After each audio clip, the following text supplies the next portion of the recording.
Nasci em uma família católica. Família, sou muito cristã na minha crenças, sabe? Então, eu realmente acredito nisso. Acredite nisso incondicionalmente. Então, foi uma honra retratar isso. E se uma das Bíblias mais antigas, terra escrita em uma língua semítica e intocado pelo mundo ocidental? E se eu te contasse que o mais antigo completo, a Bíblia cristã não está em Roma nem em Londres, mas escondida nas montanhas da Etiópia? Durante 1500 anos, os monges arriscaram tudo para preservá-lo. Livros do mundo ocidental, esquecido com anjos, gigantes e um cósmico. Visão de Cristo que antecede os evangelhos. E agora, Mel Gibson está trazendo essa visão perdida para o grande tela, explorando reinos e batalhas que a Bíblia ocidental jamais ousou abordar. Show. A história de fé. Oh, B. Potter. Os segredos estão prestes a explodir. Você está pronto? Pronto para ver o que o mundo quase nunca viu. Sabia? A Bíblia que eles tentaram apagar. Vamos lá. Comece com algo que a maioria das pessoas não faz. Sabe-se, a Etiópia é um dos países mais antigos. Nações cristãs na Terra. Nenhuma delas. A mais antiga da África. Uma das mais antigas. Período do reino de Ashum.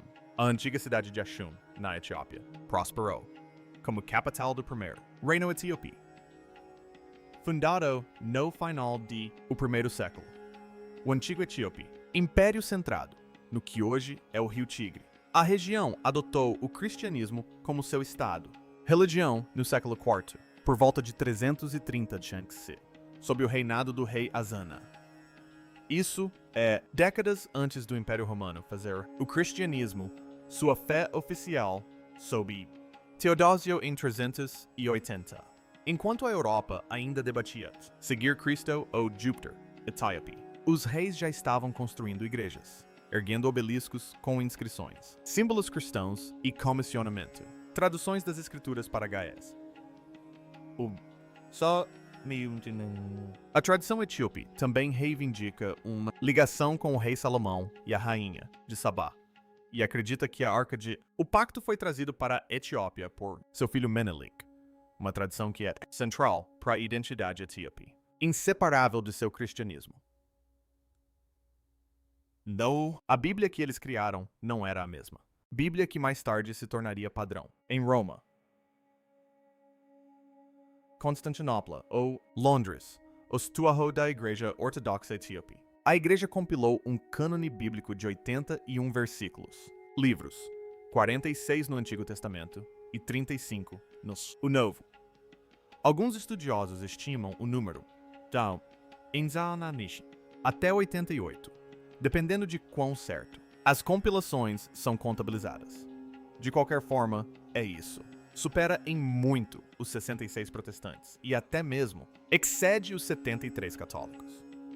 Isso inclui tudo sobre a Bíblia Ocidental. Contém, além de uma coleção de textos que a Igreja Ocidental ou se esqueceu, ignorados ou deliberadamente excluídos. E os próprios manuscritos físicos são extraordinários. Os Evangelhos de Garma abrigavam no mosteiro de Abaíma, perto da cidade de Adwa, são as mais antigas completas. Manuscritos cristãos ilustrados conhecidos existir. Os Evangelhos. Germa na Etiópia. Acredita-se que sejam os mais antigos. Manuscritos cristãos ilustrados. Datação por radiocarbono realizada em Oxford. A universidade os colocou entre 330 e 650 c, o que significa que eles podem ter sido criado ainda na memória viva dos monges que primeiro trouxeram o cristianismo para as terras altas da Etiópia. As cores amastas assim. As ilustrações ainda são vívidas. As páginas encadernadas em pele de cabra ainda estão intactas. Encadernação original do livro. Acredita-se que seja a capa de livro mais antiga ainda existente. Anexado às suas páginas, em qualquer lugar o mundo ainda está lá. Pense nisso. Por um instante, esses livros sobreviveram. 1500 anos de invasões muçulmanas, italianas, ocupação colonial. Um incêndio devastador. Na década de 1930, que destruiu a Igreja do Mosteiro, e uma guerra civil em a década de 2020, que colocou todo o Tigre, região em perigo. E eles ainda estão ali. monges os têm guardado, lendo-os, copiando-os à mão, geração após geração, em um mosteiro a 2.134 metros de altitude, que você só pode visitar, alcançado por meio de caminhadas e escaladas, porque quase não há estradas. Blair Pride, do Fundo do Patrimônio Etíope, organização beneficente britânica, que ajudou a conservar em resumo, são os evangelhos alemães. A Etiópia tem sido negligenciada como fonte dessas coisas fantásticas, e isso é um eufemismo. Durante séculos, o mundo ocidental essencialmente ignorou o fato de que é algo completamente diferente, e possivelmente uma versão mais antiga do cristão. A Bíblia existia na África, completa com livros que o resto do cristianismo tinha, descartados. E a ameaça é estes. Manuscritos não são apenas histórico. Durante o conflito de Tigra, que eclodiu, em 2020, Exército Internacional lutando em Tigra distante, ao norte. O primeiro-ministro Abiy Ahmed diz: as tropas etíopes estão se aproximando. Mekelle, a capital. Acadêmicos de todo o mundo temiam pela segurança dos evangelhos alemães e centenas de outros manuscritos antigos na guerra. Zona. Mosteiros foram saqueados. Igrejas foram danificados. O destino de alguns, a disponibilidade de acervos permanece incerta. A ideia de que os textos que sobreviveram 15 séculos de história poderiam ser destruídos. Uma guerra no século XXI é de partir o coração. E isso nos lembra que não é apenas um debate acadêmico abstrato. Real, livros, objetos reais, peças reais, o patrimônio da humanidade está em jogo. Então, o que é naqueles livros extras? E por que eles estavam lá? Removido do cânone ocidental? Isso é para onde essa história vai dar? Você não vai esquecer. Enoque, Segredo Bíblico Oculto. O mais famoso dos livros desaparecidos é o livro de Enoque. E depois de lê-lo, então é isso que Enoque é. Agora, parte de a confusão em relação ao livro de Enoque é porque o livro de Enoque nunca é. Não se considerada escritura pelos judeus, mas acaba na Bíblia etíope. Você entender imediatamente por que isso fez. Pessoas desconfortáveis. Enoquino. A Bíblia hebraica é uma figura misteriosa. Aparece em Gênesis 5. Apenas alguns breves versos, e tudo o que nos dizem é que ele caminhou com Deus, e ele não estava. Pois Deus o levou. Ele é isso. Sem morte. Sem enterro. Ele simplesmente desapareceu. Gênesis deixa isso em isso. Mas o livro de Enoque, da narração, um texto de aproximadamente 108 capítulos, conhecidos formalmente como Primeiro Enoque, conta ao resto da história, e não é o que você esperaria. Esperar. De acordo com este texto, e que foi levado pelos céus, por passar anjos e mostraram a arquitetura do cosmos. Ele testemunhou o trono de Deus. Ele viu os movimentos das estrelas e os fundamentos da terra. Ele mostrou o destino dos justos e dos perversos após a morte. E a maioria, de forma controversa, contaram-lhe sobre um grupo de anjos chamados Vigilantes, que desceu à terra, acasalou-se com um humano, mulheres, e produziu uma raça de gigantes, chamados Nephilims. O julgamento de Deus sobre esses anjos caídos, segundo Enoque, era total. Eles foram amarrados e aprisionados sob o terra até o dia final do acerto de contas. Agora, este não é um documento marginal, descoberto em um sótão empoeirado. O livro de Enoque foi extremamente influente no início do judaísmo e no início do cristianismo. Fragmentos dele foram encontrados entre os manuscritos do Mar Morto em Qumran, datando dos séculos II e III. Aponta-se. Além dos manuscritos do Mar Morto, fragmentos de escrituras bíblicas e outros, inscrições foram encontradas recentemente em uma caverna por arqueólogos israelenses. Eles são, acredita-se que esteja lá desde os primórdios do cristianismo. O livro de Judas, no Novo Testamento, cita diretamente de Enoque 9, tratando-o como escritura profética, os primeiros pais da igreja, incluindo Tertuliano. Irineu fez referência a isso para os primeiros séculos do cristianismo. Enoque era amplamente lido e amplamente citado, e amplamente aceito. E então, desapareceu do cânone ocidental em, pelo menos. Os motivos são debatidos. Mas o padrão é claro. À medida que a igreja institucional se centralizava, sua autoridade por meio de conselhos. Naya em si. 325. O primeiro concílio ecumênico de Nica, bispos de todas as partes do império, cumprir, católico e também ário. Laodícia por volta de 363. Cartago em 397. O cânone bíblico foi progressivamente restringido. Textos que não se alinhavam com o consenso teológico emergente era marginalizado. Enoque com seu elaborado angelologia, sua geografia cósmica, suas descrições detalhadas dos reinos celestiais, que os humanos poderiam visitar e compreender, não se encaixava na direção que a igreja estava tomando. Título. Alguns estudiosos argumentam que a cosmologia detalhada de Enoque deu. Crentes comuns têm muito acesso a e o divino. Ignorou o sacerdócio, os sacramentos, o institucional, estrutura. Se você pudesse ler Enoque e compreender a arquitetura do céu, você mesmo não precisava de um bispo para explicar para você. Isso foi perigoso para uma instituição que consolida o poder. Porém, no século V, Enoque foi efetivamente afastado do cristianismo tradicional, exceto na de Etiópia, porque é essa a Etiópia. Isolado do resto da comunidade cristã. O mundo após a ascensão do Islã cortou, de Roma e Constantinopla. Nunca recebia o memorando, o Etíope. A igreja continuava lendo Enoque, continuava copiando. Isso continuou a tratá-lo como sagrado, escritura. E por mais de 1000 anos, o único texto completo, sobrevivente, do livro de Enoque existia exclusivamente em Gais, preservado na Etiópia. Mosteiros, desconhecidos para o Ocidente, mundo.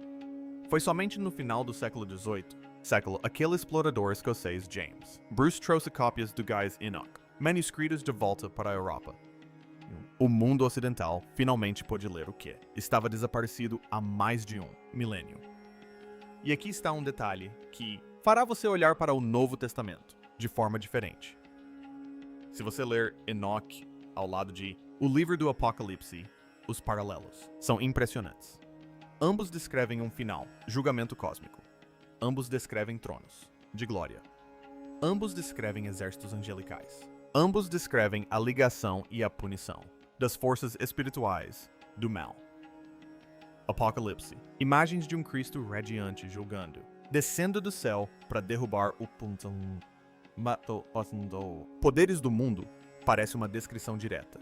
Continuação da visão de Enoque sobre o Filho do Homem. Acadêmicos debatem há muito tempo a extensão a influência de Enoque no Novo Testamento, mas os ecos textuais são inegáveis. Os primeiros cristãos não apenas sabiam sobre Enoque, eles estavam nadando em suas águas. A linguagem, suas imagens, sua teologia e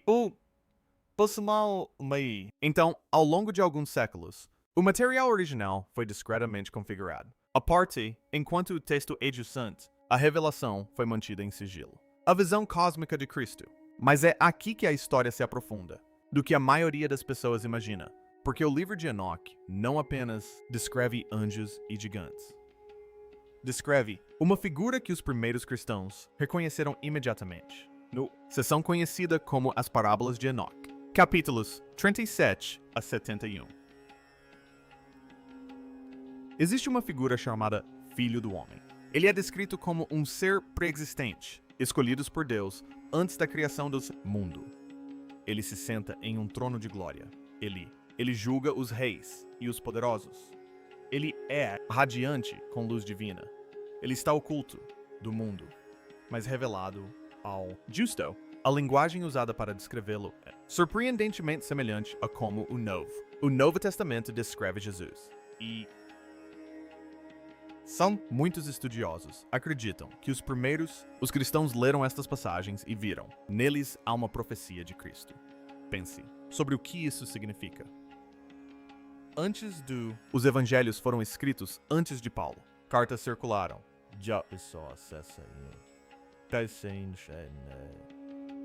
já havia início. Texto judaico descrevendo cósmico. Juiz divino preexistente que vem para derrubar os poderes do mundo e estabelecer o reino de Deus. E os primeiros cristãos não apenas sabiam disso, como também construíram sobre esse conhecimento. O título Filho do Homem, que Jesus usa mais do que qualquer outro título para si mesmo nos evangelhos, carrega ecos da tradição anoica. E Enoque não é o único texto que pinta esse quadro cósmico. A Ascensão de Isaías, outro texto preservado no cânone etíope, descreve uma visão na qual Isaías é levado através dos 7 céus. No céu mais alto, ele vê Cristo descendo por cada nível, disfarçando-se em cada etapa. Assim, os governantes angelicais de cada céu não o reconhecem. Ele desce até a terra, assume forma humana, é crucificado, ressuscita dos mortos e então ascende de volta pelos céus. Desta vez, revelado em toda a sua glória, com todo o poder angelical curvando-se diante dele. Esse não é o gentil carpinteiro galileu da maioria dos cartões de Natal ocidentais. Esse é um guerreiro cósmico movendo-se através das dimensões, superando poderes espirituais, morrendo e ressuscitando como parte de um plano que abrange toda a estrutura do universo. E essa visão não era marginal. Estudiosos do cristianismo primitivo, incluindo aqueles que trabalham com os textos de Nag Hammadi e os manuscritos do Mar Morto, têm argumentado cada vez mais que a compreensão cristã inicial de Jesus era muito mais cósmica, muito mais mística e muito mais conectada à literatura apocalíptica judaica do que a igreja institucional posterior permitiu. A versão simplificada de Jesus como mestre moral, que morreu pelos pecados e ressuscitou, é verdadeira até certo ponto, mas pode ser uma versão simplificada de uma história muito maior, muito mais estranha e muito mais inspiradora. E a Bíblia etíope preservou a versão completa. Se você ler o cânone etíope ao lado da Bíblia ocidental padrão, a diferença de tom é inegável. A Bíblia ocidental apresenta Jesus como o mestre, Jesus como o curador, Jesus como o sacrifício. O cânone etíope apresenta tudo isso.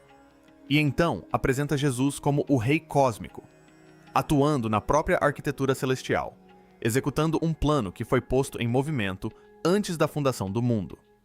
É o mesmo Cristo, mas é uma história maior, uma história com mais dimensões.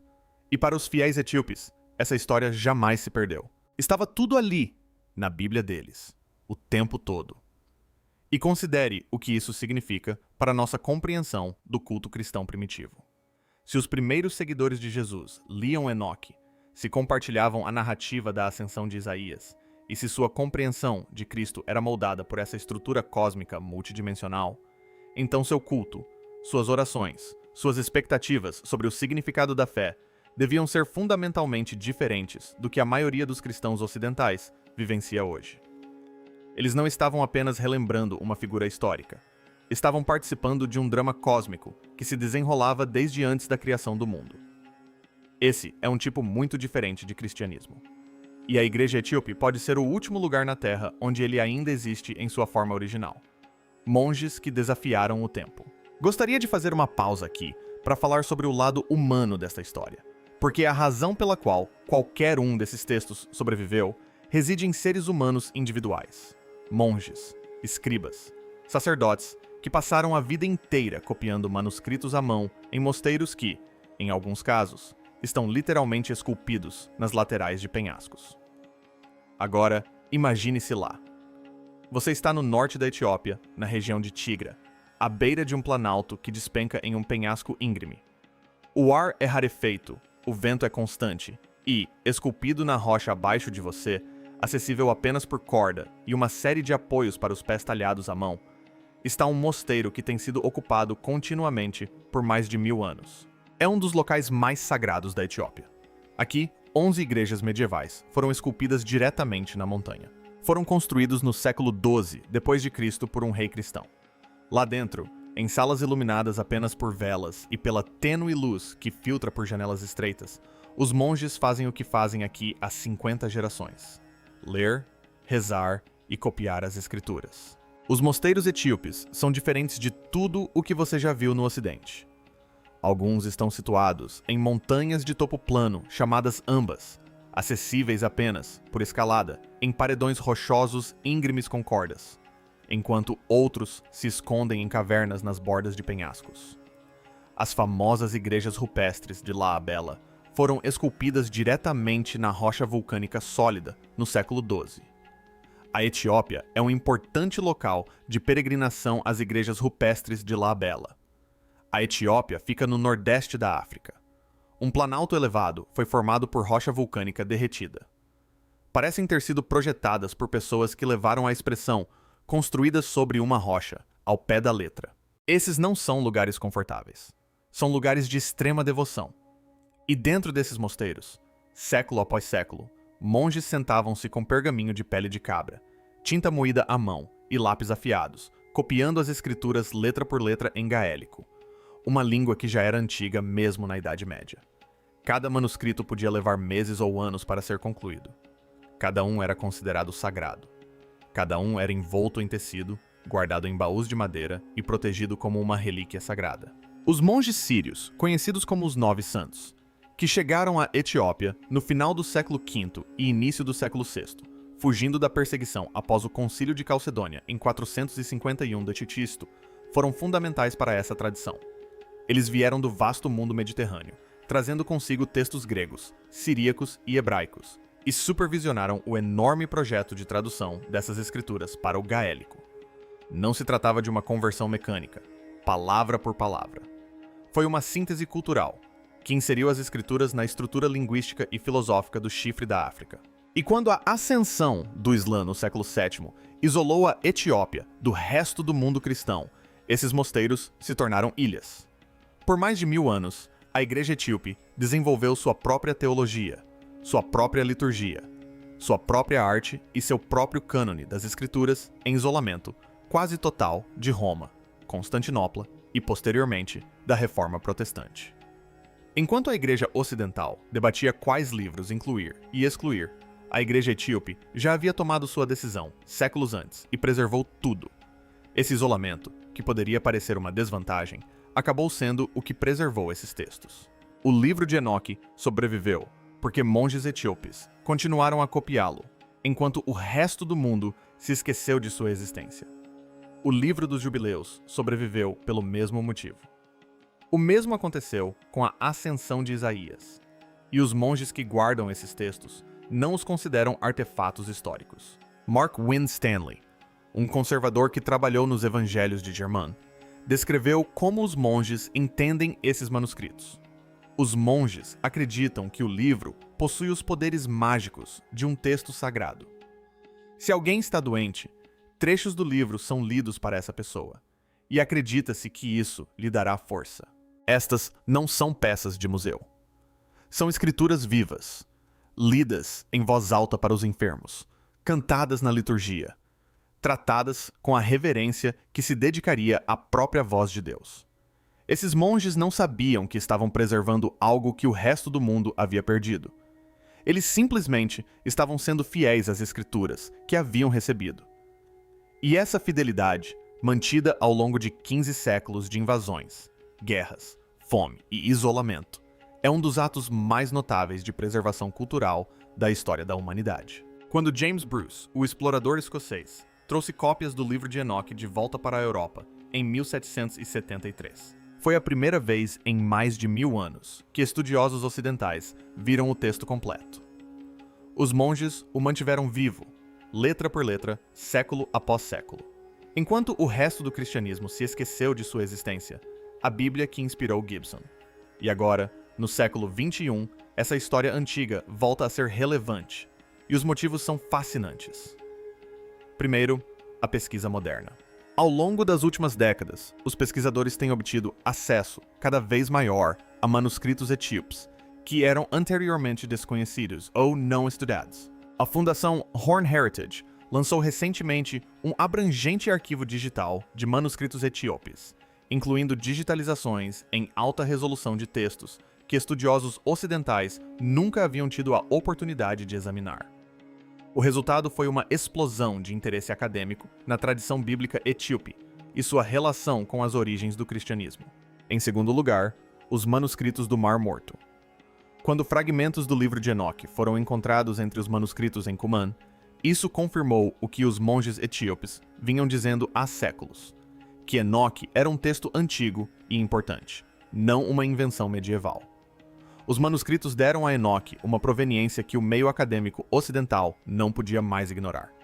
E à medida que mais fragmentos foram analisados, descobrimos, pela primeira vez em mais de 50 anos, novos fragmentos de textos bíblicos na região do Mar Morto. As conexões entre a literatura enoquiana e a teologia cristã primitiva só se fortaleceram. Terceiro, e é aqui que a história toma um rumo inesperado. Mel Gibson. O filme A Paixão de Cristo, de Gibson, lançado em 2004, tornou-se um dos filmes de maior bilheteria de todos os tempos, arrecadando mais de 600 milhões de dólares em todo o mundo. Foi um retrato visceral e implacável da crucificação. Mas a sequência, a ressurreição de Cristo, seguirá um caminho completamente diferente. Gibson deixou isso claro em uma entrevista no podcast de Joe Rogan, onde afirmou que o filme começará com a queda dos anjos, descerá ao inferno e explorará a jornada de Cristo por reinos espirituais antes de sua ressurreição. Ele descreveu a narrativa como não linear, exigindo a entrada em outros reinos e dimensões. Em uma entrevista de 2022 ao National Catholic Register, ele foi ainda mais longe, dizendo que a história precisava justapor eventos do passado, do futuro e de outros reinos. Algo que ele reconheceu ser um pouco de ficção científica. As filmagens principais começaram em outubro de 2025 nos estúdios Cinecittà, em Roma, com filmagens adicionais nas antigas cidades do sul da Itália de Matera, Graina, Napulia e Ginosa. O orçamento de produção é estimado em 100 milhões de dólares americanos. O ator finlandês Jaakko Otinin foi escalado para o papel de Jesus após a substituição do elenco original. E o filme está sendo produzido como a primeira parte de uma trilogia planejada. Mas eis o que conecta a visão de Gibson à Bíblia etíope. Os temas que ele explora: a queda dos anjos, o sofrimento de Cristo no inferno, a jornada de Cristo pelos reinos cósmicos, o confronto com poderes espirituais. Não são temas dos 66 livros da Bíblia protestante. Esses são temas do livro de Enoque, da ascensão de Isaías, da antiga tradição apocalíptica que a igreja etíope preservou e a igreja ocidental abandonou. Quer Gibson tenha se inspirado diretamente nesses textos ou chegado a ideias semelhantes por meio da teologia católica e de sua própria visão espiritual, o paralelo é extraordinário. Um cineasta de Hollywood, do século XXI, com um orçamento de 100 milhões de dólares, está produzindo um filme que ecoa a visão cósmica de Cristo preservada por monges etíopes em mosteiros, à beira de penhascos, durante 1500 anos. Algo antigo está se tornando novo novamente. E a pergunta que ninguém consegue responder é: por que agora? E assim, a pergunta persiste, ecoando através dos séculos e dos mosteiros no topo das montanhas. Será que esses textos se perderam na história por acidente? Ou foram ocultados deliberadamente? Que verdades sobre Cristo, o cosmos e a igreja primitiva nos foram negadas por 1500 anos? Em algum lugar nas montanhas da Etiópia, os monges ainda folheiam as páginas, alheios ao fato de que o mundo, finalmente, está descobrindo. E enquanto Mel Gibson dá vida à visão preservada deles nas telas de cinema, uma pergunta permanece. Quanto do que pensamos saber sobre os fundamentos da fé é apenas o começo da história?